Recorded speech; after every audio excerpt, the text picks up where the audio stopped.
ରଥଯାତ୍ରା ପରେ ରଥ କାଠ ସହ କ'ଣ କରାଯାଏ? ପ୍ରତିବର୍ଷ ନୂଆ କରି ରଥ ତିଆରି ହେଉଥିବା ବେଳେ ପୁରୁଣା ରଥ ସବୁ କୁଆଡ଼େ ଯାଏ? ଏତେ ରଥ କେଉଁଠି ରଖାଯାଏ? କାହିଁ କେତେ ଦିନରୁ ରଥଯାତ୍ରା ଅନୁଷ୍ଠିତ ହୋଇ ଆସୁଛି? କିନ୍ତୁ କ'ଣ ଆପଣମାନେ କେବେ ଭାବିଛନ୍ତି ରଥଯାତ୍ରା ପରେ ରଥର ଲାଗିଥିବା କାଠ ସବୁ କୁଆଡ଼େ ଯାଏ? ଯଦି ଜାଣିନାହାନ୍ତି ଚାଲନ୍ତୁ ଜାଣିବା ଏହାର ରହସ୍ୟ ଆଜିର ଏହି ଭିଡ଼ିଓ ମାଧ୍ୟମରେ। ବିଶ୍ୱ ପ୍ରସିଦ୍ଧ ପ୍ରଭୁ ଜଗନ୍ନାଥଙ୍କର ରଥଯାତ୍ରା ଜୁଲାଇ 7ରେ ଅନୁଷ୍ଠିତ ହେବ।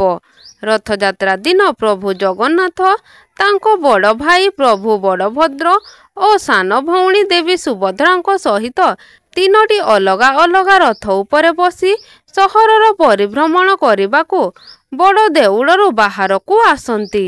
ଓଡ଼ିଶାରେ ପ୍ରଭୁ ଜଗନ୍ନାଥଙ୍କର ରଥଯାତ୍ରା ପାଇଁ ପ୍ରସ୍ତୁତି ଆରମ୍ଭ ହୋଇଯାଇଛି।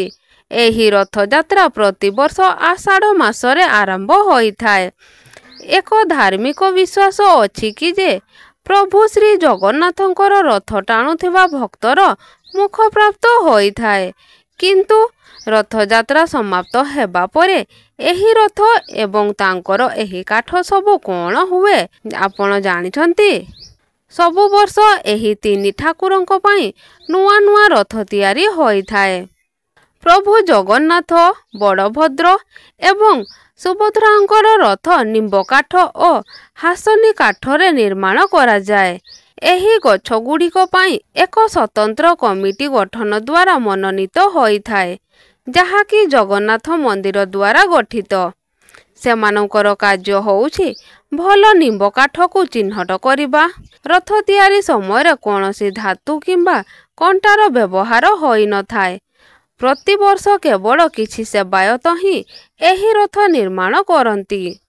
ଏମାନେ ତାଙ୍କର ପୂର୍ବ ପିଢ଼ିକୁ ଏହି କାର୍ଯ୍ୟକୁ ପ୍ରତିବର୍ଷ କରି ଆସୁଛନ୍ତି।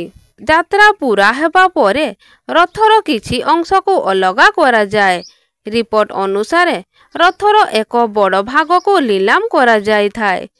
ଶ୍ରୀ ଜଗନ୍ନାଥଙ୍କର ୱେବସାଇଟ୍ରେ ସେଗୁଡ଼ିକ ବିକ୍ରି କରାଯାଏ। ରଥ ଚକ ସବୁଠାରୁ ମହଙ୍ଗା ହୋଇଥାଏ, ଯାହା ପ୍ରାୟ 50,000ରୁ ଆରମ୍ଭ ହୋଇଥାଏ। ଏହି କାଠକୁ କିଣିବା ପୂର୍ବରୁ ପ୍ରଥମେ ଆବେଦନ କରିବାକୁ ପଡ଼ିଥାଏ। ଏହା ବ୍ୟତୀତ ଯଦି ସେହି କାଠଗୁଡ଼ିକ କିଣିବ ତାକୁ ଭୁଲ ଉପାୟରେ ବ୍ୟବହାର କରିପାରିବ ନାହିଁ। କିଣୁଥିବା ଚକ ଓ କାଠକୁ ସୁରକ୍ଷିତ ରଖିବା ମାଲିକଙ୍କର ଦାୟିତ୍ୱ ହୋଇଥାଏ। ନିଲାମ ବ୍ୟତୀତ ରଥର ବିକ୍ରି ହେଉଥିବା କାଠକୁ ମନ୍ଦିରର ରୋଷେଇ ଘରକୁ ପଠାଯାଏ। ସେଠାରେ ପ୍ରଭୁଙ୍କର ପ୍ରସାଦ କରିବାରେ ବ୍ୟବହାର କରାଯାଇଥାଏ। ସେଠାରେ ପ୍ରତିଦିନ ପ୍ରାୟ 1 ଲକ୍ଷରୁ ଅଧିକ ଭକ୍ତଙ୍କ ପାଇଁ ପ୍ରସାଦ ବନାଯାଇଥାଏ। ପ୍ରତ୍ୟେକ ପ୍ରସାଦ ଆଜି ବି ମାଟି ପାତ୍ରରେ ବନାଯାଇଥାଏ। ଆଗରୁ ଆପଣ ଜାଣିଥିଲେ କି ରଥ କାଠର ବ୍ୟବହାର କେଉଁଠି କରାଯାଇଥାଏ? ଭିଡ଼ିଓଟି କିପରି ଲାଗିଲା ତଳେ କମେଣ୍ଟ ମାଧ୍ୟମରେ ନିଶ୍ଚିତ ଭାବରେ ଲେଖିବେ।